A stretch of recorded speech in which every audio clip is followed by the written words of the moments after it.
Thank you. Oh, do we need another handout?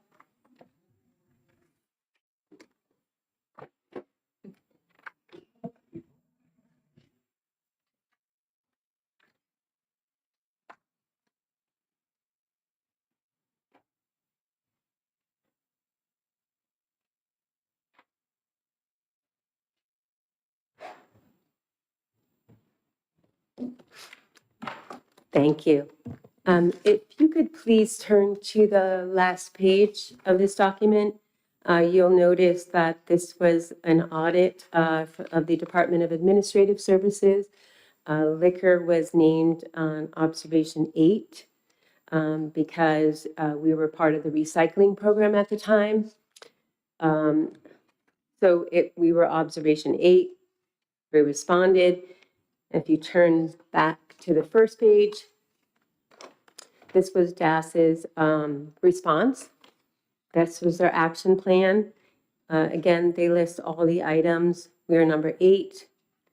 They added an action plan 9.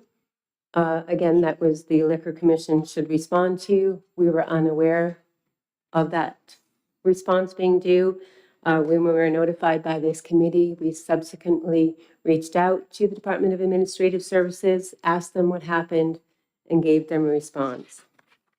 In speaking to Cynthia Jones-Breyer, we asked her, how this happened, how the Liquor Commission could have known about this, considering it was their action plan.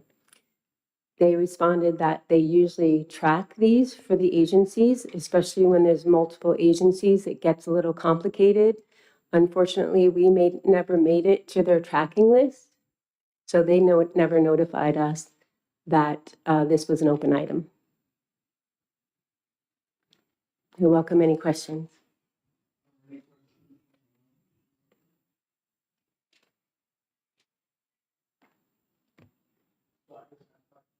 If I may, my question is for Henry. So Henry, given their response, would we just mark this as fully complete and clear the one observation that says it's not been resolved? Yeah. If you're submitted to Transparent New Hampshire, then yeah, publicly it's known it's completed. Because there were, again, 9 observations, 8 of which had been marked prior to coming in here as resolved. This was the last one. So all 9, we're 9 for 9 now at this point, correct?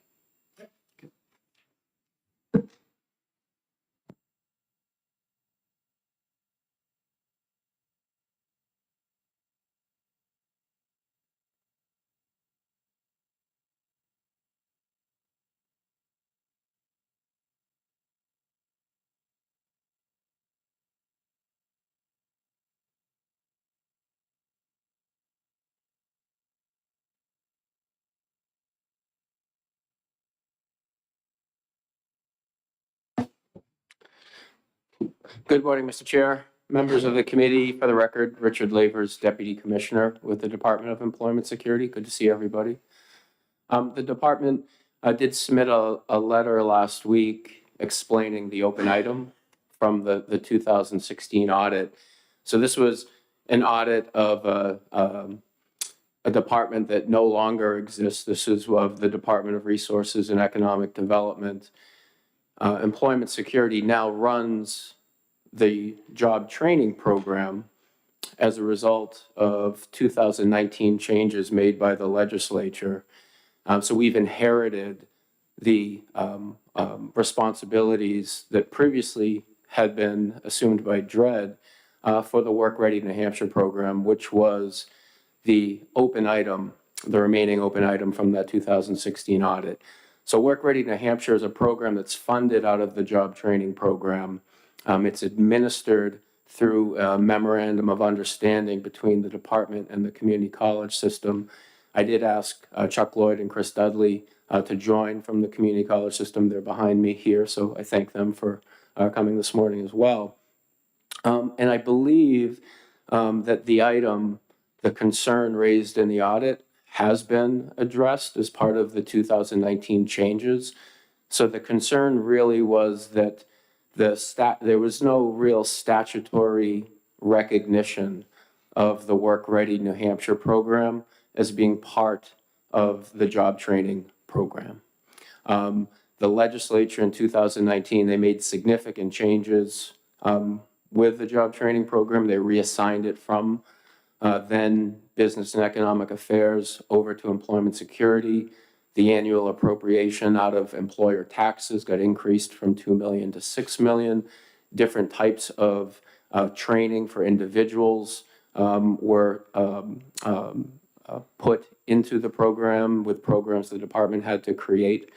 And the Work Ready New Hampshire program was specifically addressed within the statute. So 282A, Section 181 now contains multiple references to the Work Ready New Hampshire program. So recognizing it as part of the programs to be funded through the job training program and requiring a base level of funding as well. So I think that the item has been addressed, but obviously that if there are any questions with regard to that from the committee, more than happy to answer.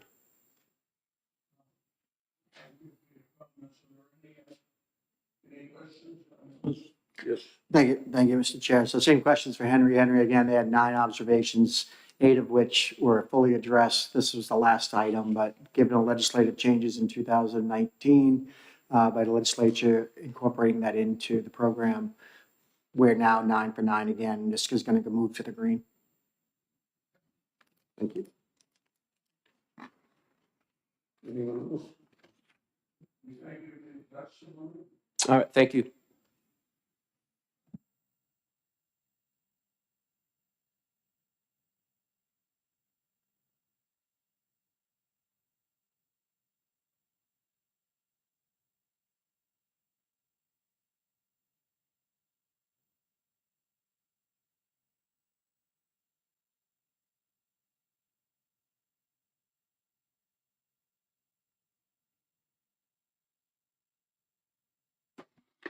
Good morning. I'm Roger Phillips. I'm the chair of the Adult Parole Board, and I've held that position since 2022. I got on the board in 2019 after that initial audit, and so have been aware of the progress the board has made since that time. But I was not aware of the reporting requirements to go back to this committee.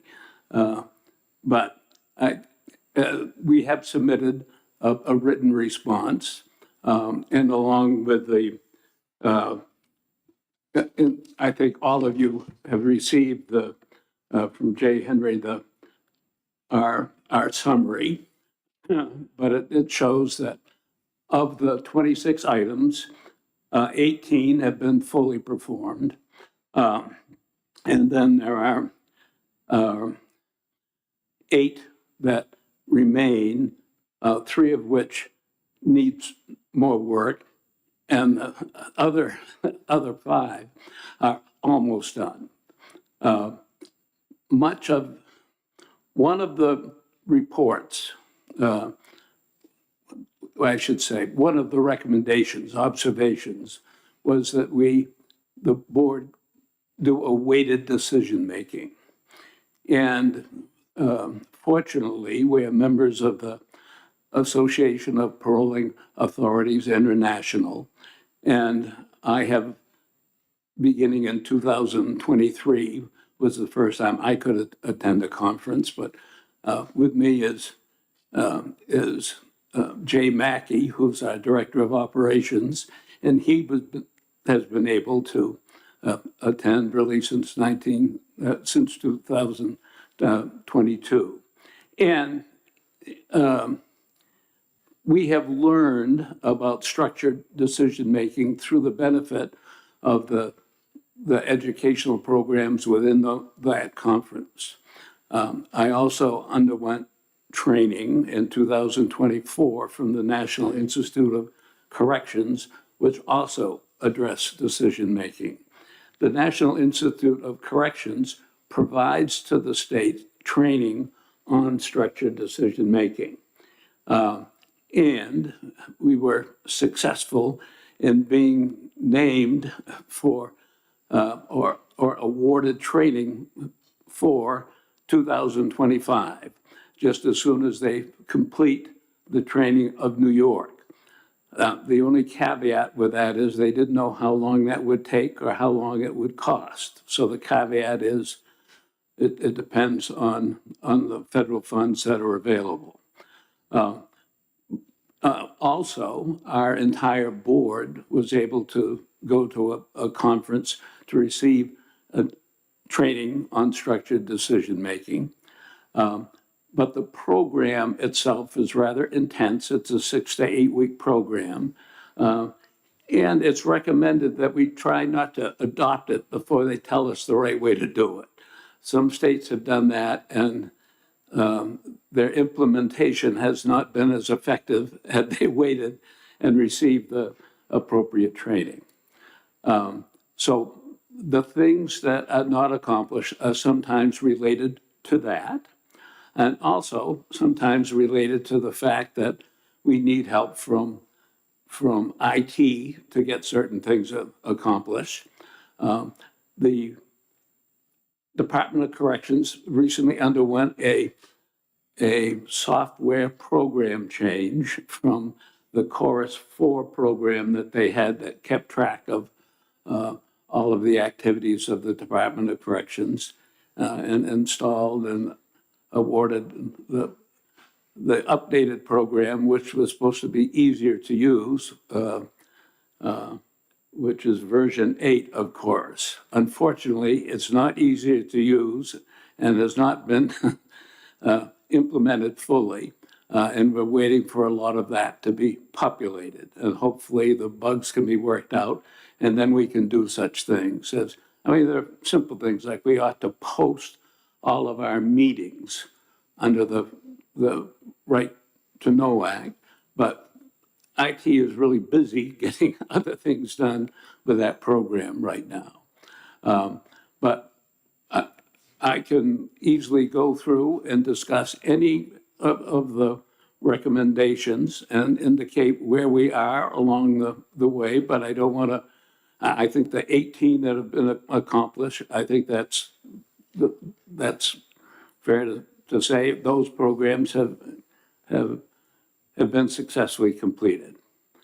Well, the program we were just talking about, is that one of the 3 that you listed as requiring more work? Yes. Yeah, And structured decision what are the other making. 2? The on the first page of this, it's a developer's procedures to a decision-making criteria. And also on the last page of that little summary,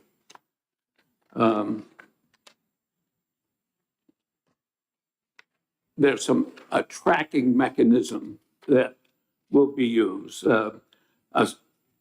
Establish a performance measure system, which is that's also part of the structured decision-making program, all right? Establish a records retention policy. That could more easily be addressed by the Director of Operations, but we need room. And first of all, we need to scan old records and get them into what they call file hold as part of the computer program. Unfortunately, because of budget concerns, we lost 20% of our workforce. So we're not quite able to get all of that scanning done. And not only that, IT hasn't created that part of file hold where those records can be kept confidential, because there are some, we want to make certain it's only accessed by folks who have the authority to do that. So we've got to work out that glitch. So those 3 items will really be dependent upon structured decision-making and the implementation of the file hold change. I think of those things that are substantially resolved, we're very close to doing those things. For instance, giving the board, on the very first page, it says, giving the board access to inmate mental health and substance abuse information. The Department of Corrections does that through the materials that it supplies to us for our parole hearings. But sometimes the behavioral health discharge summaries are incomplete, and sometimes they're delayed in getting to the board. So I think what we're trying to do is work with the Department of Corrections to adjust that so we get that information earlier. In other words, sometimes it comes in the day before the hearing. Well, we try to have this information available several days before. So the three members of the hearing panel have plenty of time to digest the material. Senator Lang? Thank you, Mr. Chair. So the question, Senator Rosenwald has a question afterwards. So my question is, 26 observations that were made, recommendations that were made. Your presentation is that 18 of those have been fully resolved, Yes, and then the remaining 8 are open issues. yes. So, well, I think what this committee is looking for is, number one, you need to update LBA because according to our list, 0 are resolved. According to our documentation, because no report's been filed saying, hey, here's what's going on. And then the last thing I think the committee is going to want is on those 8 open items, timelines on when those recommendations are going to be resolved, if they're going to be resolved. So we know when all the recommendations that were cited are taken care of. So this is more of a reporting issue about making sure that, again, we didn't know that you had completed 18 of these items because the required documentation that's supposed to go back didn't happen. Yeah. And so if we can get that required report done to the LBA Audit Division so they can or I'm not, Henry, does it go to them or does it go to DAS? DAS. It goes to DAS. Get that required report saying, here's the 18 items, we've resolved these, here's the 8 items, and oh, by the way, here's our timeline to resolve these. Because that's what this committee, as oversight, that's what we're looking to do, is making sure that someone made recommendations, now let's make sure they're being addressed. If this hearing were at the end of September, I could give a deadline for such things as when would that 6-week training be completed, 6 to 8 week. But we don't know because the National Institute of Corrections hasn't told us yet. That they will later this month. And of course, I was unaware that we should be reporting. I was new to the position. It's strange. I would meet with the monthly with the commissioner of the Department of Corrections. We discussed the audit. We discussed the changes we're making. But not once was I told, well, make sure this is reported too. So that's I'm the chair. I'm responsible for that. I have to admit I was ignorant of You're what the not the reporting. first person to sit in that chair and say that to us. So we fully understand, but we just want to make sure now let's get caught up and let's get it taken care of going forward, not looking in the rearview mirror, but just moving forward so that we can make sure that these audit findings are dealt with. I would hope that within 6 months, we can report that these are completed, but that is going to be dependent upon other agencies. Sometimes IT, sometimes the Department of Corrections is able to get their material to us. And sometimes things that we should do. For instance, the minutes of the meetings that should be posted. The Attorney General's office had recommended that to us, but it requires that I go through and read all of those minutes going back, several years and make certain that there's no confidential information that inadvertently got included. Well, things have been rather busy and I haven't had time to do all of that reading. But within the next 6 months, if not, maybe I personally won't do it, but someone who's appointed to this position or who fills or a present board member can go through and accomplish that. So, Senator, One more. follow up, yeah. So again, I think it's more about getting it updated to the DAS. Yeah. Note, so everyone who's looking at this saying parole board's falling down on the job, but you've already done 18 of these. So we want to recognize the work you've already done. Yeah. But then we also want a timeline. in that report as to when, and the conditions, understanding that DOIT may be a bottleneck for you. And if you put that in your your updated report Okay. to DAS saying, hey, here's the 8 items, and oh, by the way, here's what we're doing. And the anticipated times for each of these items to be done. If we can have a simple report like that getting to DAS so that our audit documents can get updated, that we know that you are in fact working on these, and they've not just been sitting 26 observations and nobody's done anything about it, right? So that's important for our citizens to see that they read these audit reports, and so without that report back to DAS. So if we can get that report back in a timely fashion, not wait 6 months, but next month or so, and then with the outline, and then this committee can take a look at those 8 recommendations that are on left and what the timeline looks at, and if we can have a discussion about that as well. We will certainly within 30 days be able to provide, I think, a timeline. I have actually submitted all of this documentation to DAS, and they were posting it today after this meeting, is what I was told. I gave it to them last week. Senator Rosenwald. Thank you, Mr. Chairman. I congratulate you, Mr. Phillips, on having fully resolved some particularly complicated observations, specifically having to do with medical parole and those issues. The one I'm confused about, though, is observation number 24, establishing a records retention policy. And I'm confused because in your discussion on page 10, what you refer to is how you are storing files, not how long you should be keeping them. Well, Or what format they should be kept in, which seems like you could have said, we're going to keep them for 7 years or 10 years, or we're going to keep them forever, or whatever the policy is. So your explanation leaves me confused as to why you haven't been able to create a policy of retention.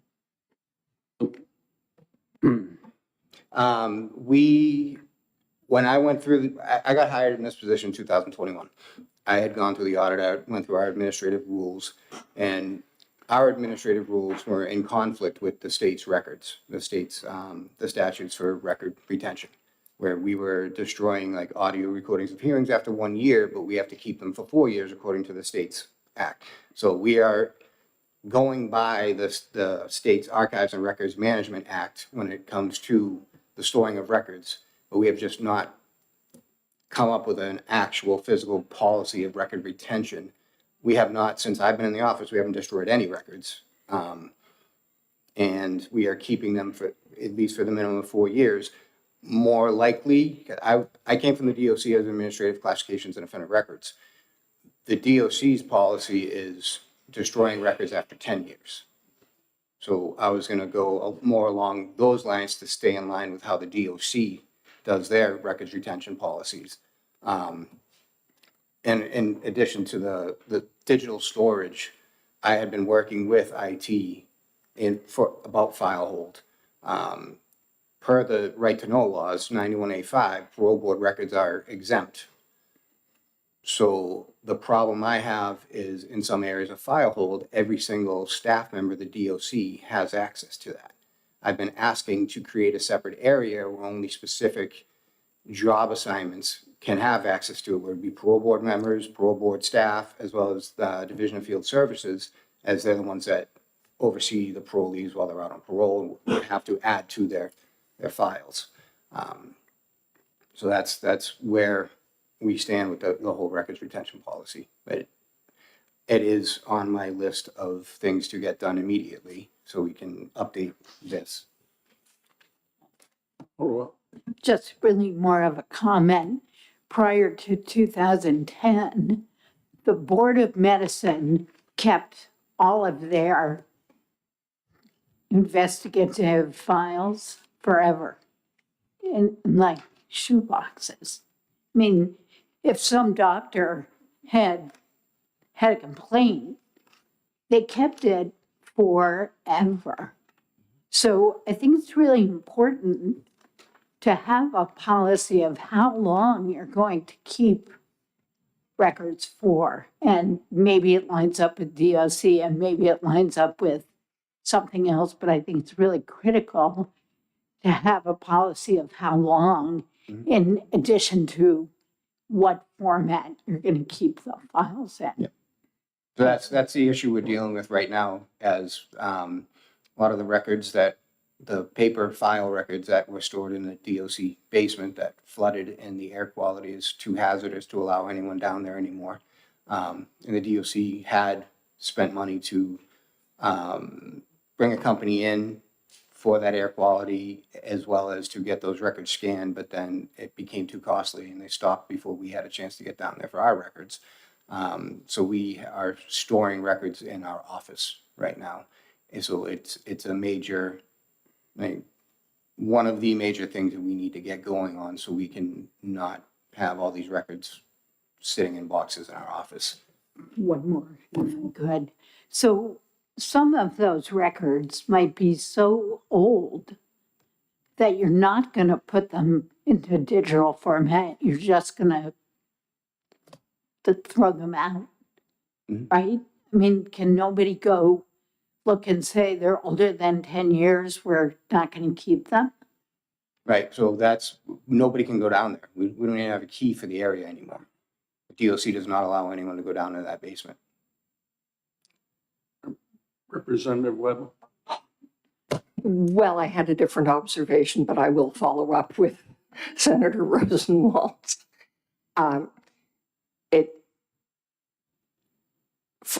First of all, just to continue with, I think, the line that she was talking about,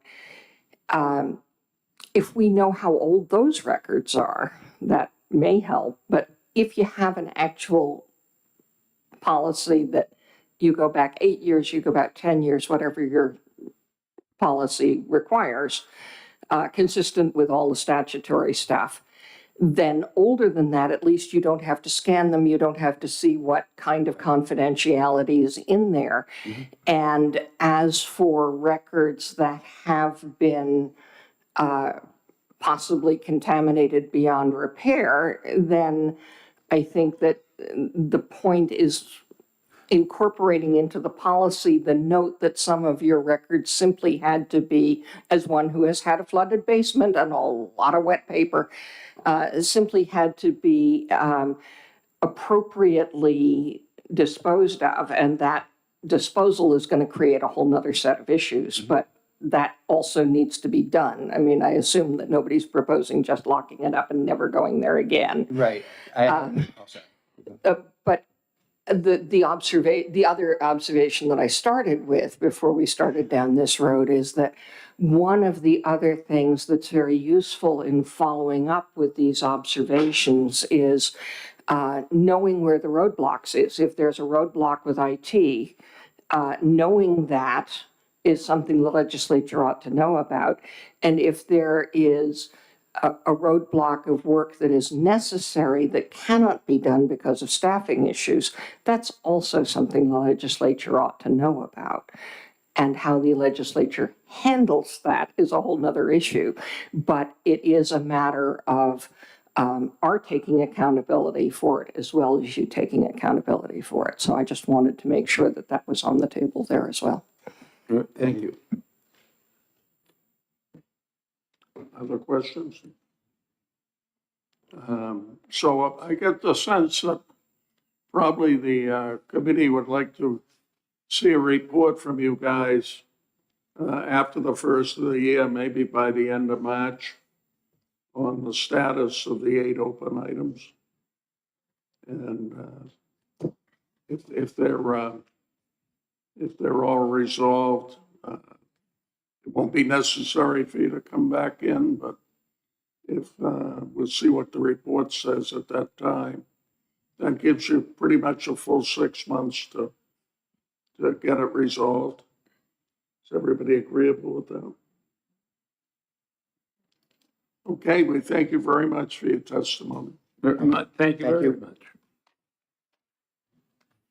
I know Senator Lang talked to me about potential audit topics and I do have one question for Henry. So on the last month's minutes, we talked with the Wetlands Council, and they were supposed to be here today, but it looks like when I'm looking at the sheet, they're green now and 100%. So is that the reason why they weren't brought forward? On here, when I'm looking at the minutes from last month, it said that agency heads will be asked to address LPAOC at the next meeting, and one of which was Wetlands Council. But now, obviously, they're not here today. And when I look at the sheet now, they're in green and at 100%. Yeah, when I talked to DES, they informed me that the council's answers were included with the department's answers. We didn't know that at the time, so, and they had completed they addressed all the observations, so I told them that you guys did not want to drag them in front of the committee if everything's complete. Perfect. I just wanted to make sure that was in there. The other item I talked to the chair about is in one of the earlier meetings in this last year, I think it was, or maybe in the spring, we talked about the right of the audit committee to audit non-state agencies, non-state. We were talking about special education, if I remember right, in school districts, and what we wanted to do about possibly auditing them, trying to get an understanding better of what's going on in special education. We talked about using a low, medium, high, going to the Department of Education and saying, let's find someone who's doing special ed costs per student at a low level, someone who's doing it at the median level, and someone whose special education costs seem to be out of control, and auditing that to see if there are any findings on what's going on there. And we were told we had statutory authority to do that, but I don't think we ever took any action on it or discussed it any further other than just a discussion. So do you remember that conversation, and do you know where we stand with what was going to happen? I think you stand right where you are in that no decision had been made at the time. I know that we're continuing our work on the special education at the department. And as we've told this committee, it's going to be a big report with a lot of observations, which may affect that audit that you're thinking about. What I would say is you may want to see that audit first and then decide what else you want to do. So when do we expect that audit? I guess is my question now. Right now, we're looking at into 2026. Okay. I think we've drafted out 20 observations out of 50 or so. A lot of the observations are long and detailed. So we're giving those to the agency to respond. And then after we get through writing all the observations, then we sort of go into, we'll say, negotiations with them. We're trying to, get to a meeting of the minds with the department to see if we can get more concurrence. So I want to make sure in my head I have this clear. So again, but that audit is basically just an oversight audit performance audit of the agency and how it's oversighting school districts in the spending of the programs, right? But not actually how school districts are doing it. Right, but the department would be, should be overseeing. I think a lot of the questions you have are probably issues the department should have been doing all along. If they were running the program, at least the way we think they should have been running it. So that's why I'm sort of, if they were doing a good job, you'd probably have more answers. Okay. I guess we'll wait until 26 when we get that report. Yes, sir. My memory may be faulty, but I recall that you told us you had shared some observations with the department and we're waiting for their response that concur, not concur, partially concur. Is that true? And have those responses come back yet, if true? Yes, we're giving them in like little batches of like, here's 5. Because they're big and they give them time to Right. think about an answer. They're responding, but that's only sort of the first round of it. Then if we have problems with their responses, we can write rejoinders, meaning we disagree with something they said. We give it back to them for them to respond. Again, we're trying to see if we can reach agreement. And also it gives them a chance to give us more information that may change what we say. So it's a back and forth process.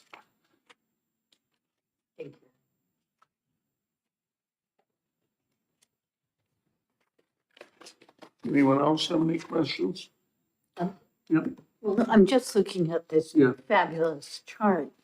And looking at the Board of Naturopaths, they had a lot of observations in 2017 and have apparently completed none of them, nor reported.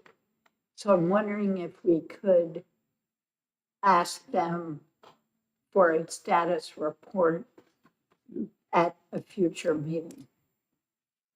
Yeah. Mr. Chair, for I was gonna make a recommendation, that was 2 of the boards, there's 2 of the naturopath board, and then there's the board and the OPLC combined, have different observations, it looks like. And then again, with OPLC, we have the dental examiners at the bottom of the red list that have some observations that were done in 22 that we haven't had any update on to know where that is. And the last one was I was gonna do police standards and training. So bring OPLC in and their 2 boards and police standards for the next meeting, maybe, if that'll work. And naturopaths. Yeah. Yes. Those 5 items that were in the red. Yeah, I think there's 4 boards in the red list. But if we remember, OPLC is sort of taking over, responding to all of them. And if you look at all of them, they all have a lot of observations. I just would be careful not to ask OPLC to try to do like 3 of them in one day, because that's a lot. That'd be a lot for the Well, it'd be 2 director. boards, basically, the naturopath and the dental examiners.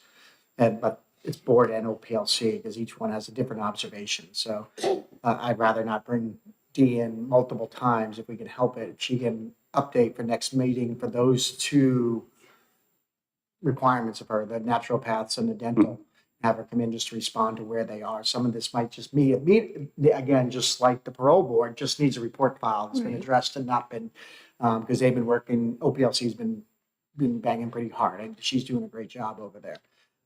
But we just like an update, that's all. I think we do, and then do police standard and training, which is one of the other ones that's outstanding.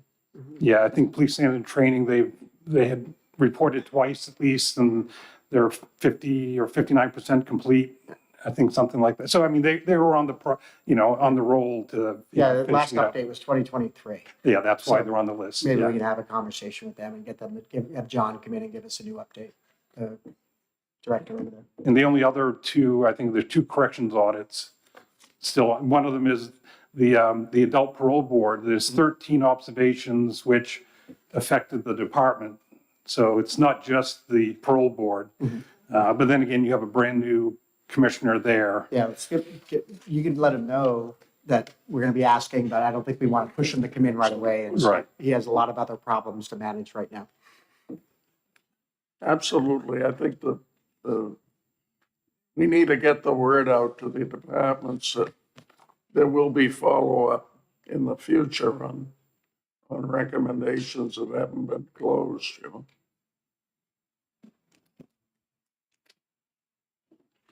Okay, other business. Mr. Chair, I know you and I had this conversation, but again, I think this process is working well to get the agencies to update and do what they're supposed to do and take care of the issues in these audits that we're seeing. And I think that as we keep this up as part of the oversight part of our committee of making sure that these agencies are doing what, correcting the problems that have been identified, I think it'll make everybody's life much better. Well, when we first got into this, I think most of us were saying, well, what's the long-term solution? We're gonna send the audit people back in, but then that dilutes the effect of the audit people. It takes more of their time and we get less done. This seems to be working fairly well. We are now getting him to answer the open items, so I think probably we'll go forward with it for a while, if everyone agrees, anyone. And I think it is working, I think, so. And the more the word gets out to the departments that there will be follow-up, I think the more effective it's gonna be. And maybe we won't have anybody come in. Representative Webb. Well, and I'm just thinking that just like the departments, we will catch up, given that we're doing 5 or 6, you know. And at that point, our job and their job will be easier because we'll not be looking at 2016 and the things that are in the flooded basement.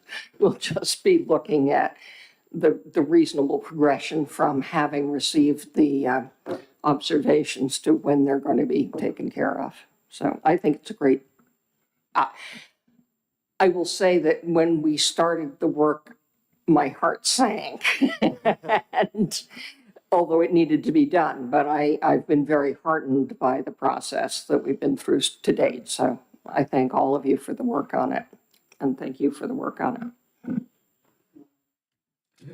Yeah, just going back to our previous type of work we used to do, which was looking at what audits are outstanding and when they're due, and whether there's headroom for queuing up the next audit to happen. Is there any update on that? Is there anything we need to worry about?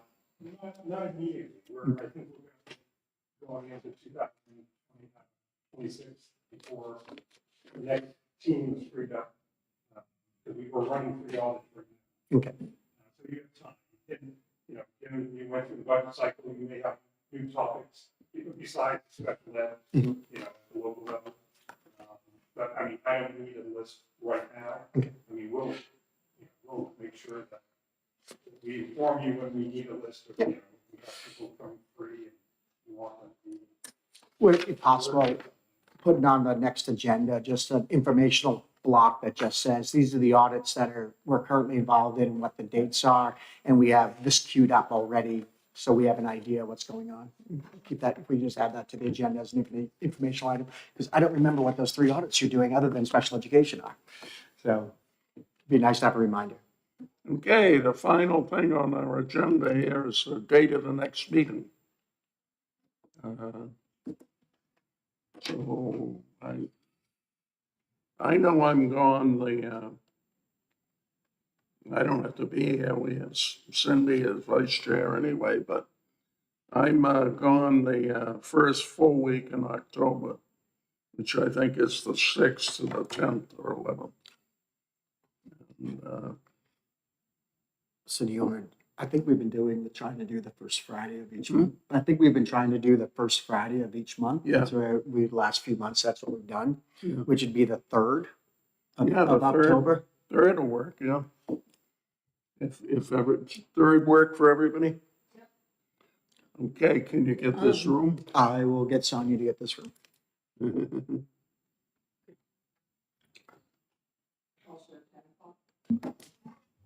Same time, 10 o'clock. Yep. Might we consider meeting up at Granite Place since the parking there is going to be much better? So I do know that someone just tried to schedule a meeting up at Granite Place and was told no By who? by staff. It was for a committee that was forming and needed an organizational meeting, and they were told not yet. I'm telling you what they said. I just Who talked to told them not yet? some of the house In what, staff and Speaker's office, majority office? yes, and facilities, and they were told no yet. I'm just telling you, I literally talked to a chairman this morning when he was.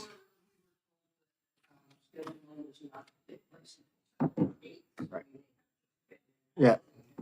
So, I just talked to a chairman, a house chairman, trying to schedule, he's the first name house Well, member. it's still need to be Committee considered meeting if we're not meeting until October, because it's a pain, the parking around here. And there's lots of room up there for parking, I mean.